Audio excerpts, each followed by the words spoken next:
نماز میں ہونے والی 10 عام غلطیاں، قرآن، حدیث اور فقہ حنفی کی روشنی میں آج ہم اس پہ بات کریں گے۔ بسم اللہ الرحمن الرحیم۔ السلام علیکم ورحمۃ اللہ وبرکاتہ۔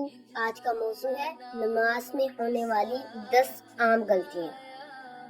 اللہ تعالیٰ فرماتا ہے، بے شک قرآن پاک میں اللہ نے یہ فرمایا ہے، بے شک نماز بے حیائی اور برے کاموں سے روکتی ہے۔ سورۃ العنکبوت آیت نمبر 45۔ اس کے بعد یہ فرمایا ہے کہ نماز میں ہونے والی غلطیاں، سب سے پہلی غلطی جو ہوتی ہے وہ یہ ہے نماز میں سستی کرنا۔ نماز کو بوجھ نہیں، اللہ کی عظیم نعمت سمجھ کر ادا کریں۔ دوسری غلطی، تکبیر تحریمہ جلدی جلدی کہنا، اللہ اکبر سکون اور توجہ کے ساتھ کہیں۔ تیسری غلطی جو بتائی گئی ہے وہ یہ ہے رکوع اور سجدہ مکمل نہ کرنا، ہر رکن اطمینان سے ادا کریں، یعنی کوئی جلدی نہ کریں۔ چوتھی غلطی، نماز میں ادھر ادھر دیکھنا، اپنی نظریں سجدے کی جگہ پہ رکھیں، اپنے دل کو اللہ کی طرف متوجہ رکھیں۔ پانچویں غلطی، نماز میں دنیاوی خیالات میں کھو جانا، خشوع و خضوع کے ساتھ نماز ادا کرنے کی کوشش کریں۔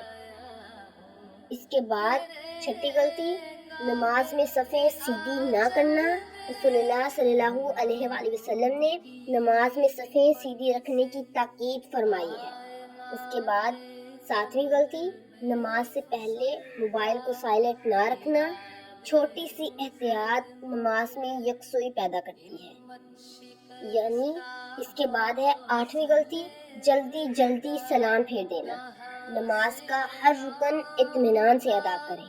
نویں غلطی، نماز کے بعد فوراً اٹھ جانا، اذکار اور دعا کا اہتمام کریں، یہ بڑی فضیلت کا عمل ہے۔ رسول اللہ صلی اللہ علیہ وآلہ وسلم نے فرمایا، بدترین چور وہ ہے جو اپنی نماز میں چوری کرے۔ صحابہ نے پوچھا کیسے؟ آپ نے فرمایا، جو رکوع اور سجدہ پوری طرح ادا نہ کرے۔ نماز ہے مومن کی معراج بندگی، نماز ہے مومن کی معراج بندگی، اسی میں ہے دنیا و عقبیٰ کی زندگی۔ اللہ تعالیٰ ہمیں صحیح طریقے سے اخلاص اور خشوع کے ساتھ نماز ادا کرنے کی توفیق عطا فرمائے، آمین یا رب العالمین۔